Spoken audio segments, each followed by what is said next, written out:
Muy buenos días. Buongiorno, Pepe Paula. Buongiorno, Silvia Mar.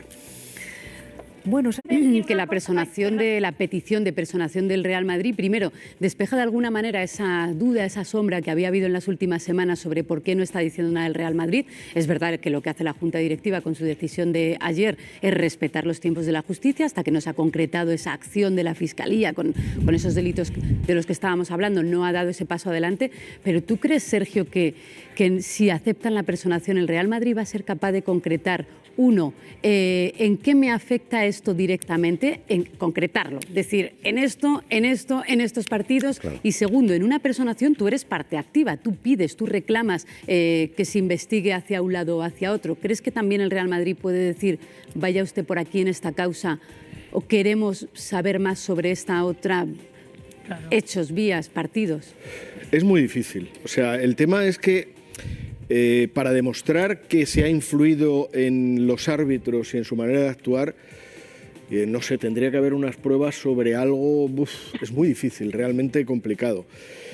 No solo el Real Madrid, cualquier otro equipo que ha estado jugando, disputando los partidos de Liga en tantísimas temporadas además, yo qué sé, tendrían que tener alguna declaración de alguien que... Llevan muchos años en primera línea. Para quien tenga la tentación de pensar, Txomin, que pedís mucho esos 1.080 euros, cuando te vas a las cifras, el 30% de vuestros colegas pensionistas no llegan a los 800 euros al mes. Y eso sumado a la indexación del IPC, que suponía una subida del 8,5%. El 30% de los pensionistas vascos navarros cobrando por debajo de 800 euros para pagar luz, casa, facturas, es verdad que es una pensión muy baja. Esta semana os vamos a ver movilizándose allí. ¿Tenéis pensado, aprovechando que la reforma de las pensiones en Madrid, en el Congreso, va a durar las próximas semanas, hasta finales de mes seguramente ese Real Decreto no se va a concretar con la reforma de pensiones, habéis pensado trasladar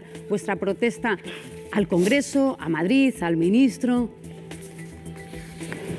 Bueno, en concreto aquí en la visita que vamos a hacer mañana a la delegación del Gobierno, le vamos a hacer entrega de un escrito dirigido directamente al Gobierno en la persona del ministro de Seguridad Social, señor Escrivá, en el cual le demandamos, le urgimos a que de una vez, como venía además recogida como necesidad de revisión de la pensión mínima en esta parte de la reforma, que de una vez por todas se llegue a los 1.080 euros que venimos reivindicando desde hace más de 5 años. Una reivindicación de 1.080 que obedecía a la renta media de hace ya varios años, que suponía un salario mínimo de 1.200 euros, cuyo 90% son los 1.080. O sea, fíjate si ha pasado tiempo, cómo ha ido creciendo el IPC, e incluso no son capaces ni siquiera de llegar a esos 1.080 que consideramos mínimamente imprescindibles para poder hacer mínimamente frente al encarecimiento terrible del coste de la vida. El problema que tenemos hoy en día. Dolores, desde la asociación, toda la casuística que te llega, ¿notas alguna diferencia entre, si cogemos cualquier cosa sobre la mujer, hay brecha salarial, hay más dificultades para incorporarse al mercado laboral, las mujeres cuidan mucho más de los hijos que los hombres en proporción? De todos los casos que te llegan, ¿cómo se dirime? ¿Hay alguna dificultad más por parte de las mujeres para ese divorcio? ¿Es el hombre el que decide a lo mejor quedarse en la casa porque no quiere irse a una segunda vivienda? ¿Qué casuística os llega? ¿Hay algún patrón que perjudique en este caso a la mujer? Depende del segmento de edad en el que nos encontremos. En la mujer joven que ya está incorporada, joven me estoy refiriendo de 20 y pico años hasta los 40, 45, que ya por edad y ya está incorporada al mundo del trabajo y que tiene pues en muchas ocasiones sueldos parecidos a los que tiene su marido, pues estamos en una igualdad de condiciones. El problema básico será cuando uno de los miembros de la pareja, normalmente la mujer, que sigue arrastrando ese rol de cuidadora y de atender a la familia, ha estado muchos años dedicada a ese rol y de repente con el divorcio pues la situación económica cambia digamos las piezas de la composición, con lo cual le es muy difícil reciclarse o ponerse digamos en la cola del acceso al mundo laboral.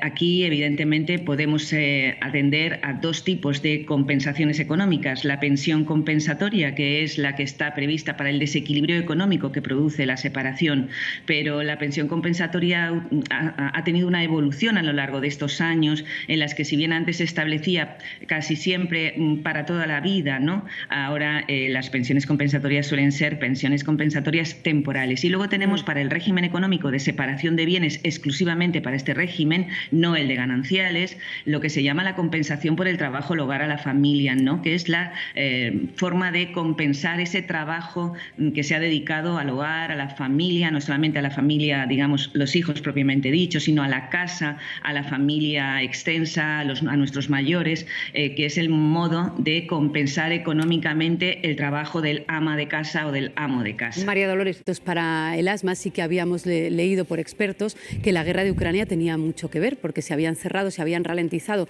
suministros importantes para ciertos componentes de estos medicamentos y se habían agotado, no en España, en Europa, en Estados Unidos. O sea, es una falta de producción global por la que incluso los expertos piden ese consumo responsable, que no hay que cargar en quienes tenemos que comprar la responsabilidad, pero sí que dicen apure el medicamento, no los tire, porque precisamente pues hay falta, sucedió en plena ola de las bronquiolitis en el mes de noviembre. Las fuerzas y cuerpos de seguridad. ¿Y cuántos casos no hemos visto aquí que precisamente de hace ya años, más de 10 años, por no investigar en esas 48 horas, porque la denuncia se ralentizó, no se consiguieron pruebas fundamentales, los testimonios, se eliminaron pruebas que eran seguramente clave para esclarecer el asesinato? El caso de Marta del Castillo supone un antes y un después en esas horas de la investigación y también en la propia prescripción. Si los agentes nunca, como decía Silvia, cierran una investigación por desaparecidos, nunca. Pasa con el caso de Jeremy, el niño que desapareció también en las Islas Canarias. Cada vez que hay un dato, una sospecha, ¡boom!, se vuelven a organizar las batidas o las búsquedas, aunque haya poca esperanza. Y en este caso igual, es que además, fíjate, en este caso, aunque los investigadores tengan poca esperanza, como no es un río, como no es una zona tampoco en la que dices, mira, pues es un pozo, un sitio concreto, ¿por qué no hacer la batida? Es completamente comprensible que se lleven a cabo estas últimas diligencias o hasta el final, ¿no? Lo decimos siempre, lo de que no se canse. A nosotros nos faltan claves, pero a las autoridades de este barrio también, porque de hecho la alcaldesa ha pedido una junta local extraordinaria para ver qué ha pasado, si pudieran no haber los efectivos suficientes, porque la semana pasada, unos días antes, también hubo otro apuñalamiento, el martes, 4 o 5 días antes, otro apuñalamiento de un joven en la misma zona, y efectivamente la delegación de gobierno junto a la alcaldesa tendrán que ver si es que en el barrio también faltaban efectivos, porque 20 antidisturbios desplazándose de Madrid a Toledo no es en absoluto lo habitual, y más para una actuación en la que sabían que si iba a haber un registro al presunto autor del crimen, ya tenían que ir con refuerzos solo por la importancia y por el peso de ese registro y esa detención, ¿no? Claro.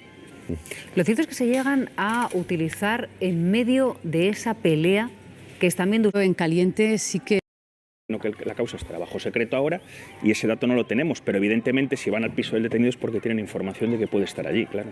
Pilar, y porque ese registro en caliente sí que a mí sí me parece fundamental. Otra cosa es que se haga con más o menos publicidad, más o menos discretamente, pero cuando se ha cometido un crimen y cuando tienes a un presunto autor del crimen, o sea, lo que pueda encontrarse en su domicilio es fundamental, porque no sabes si puede tener distintos apoyos, que la familia pudiera borrar pruebas. Es un crimen en caliente y tiene que haber ese registro. Lo que sí que no es habitual es esta batalla campal que se ha visto contra policías y con piedras. Sí, y esto sí que era previsible, ¿no?, por parte de los agentes. Es decir, que tampoco se puede prever lo que ha pasado. En Madrid, un nuevo episodio. ¿Tiene algo de generacional que haya gustado tanto? Porque yo he leído que, por ejemplo, recaudó 100 millones, que en España no se vio mucho, pero recaudó 100 millones, que hay una generación mucho más joven que apuesta por la diversidad, de asiáticos, americanos que han emigrado, que son hijos de primera, segunda generación ya, y que esto podía tener que ver con este alegrón y con con estas 9 estatuillas que son una barbaridad. Si vemos esta foto con todos los ganadores, yo creo que sí que hay ese cambio generacional. También la gente que dice que ha sido una gala diferente, que no está ese glamour, es que los tiempos cambian, aparecen nuevos actores, nuevas actrices, nuevos cantantes y todo cambia. Y bueno, gracias a Dios es algo que la industria del cine está viva, Hollywood está vivo y va avanzando. Lo que pasa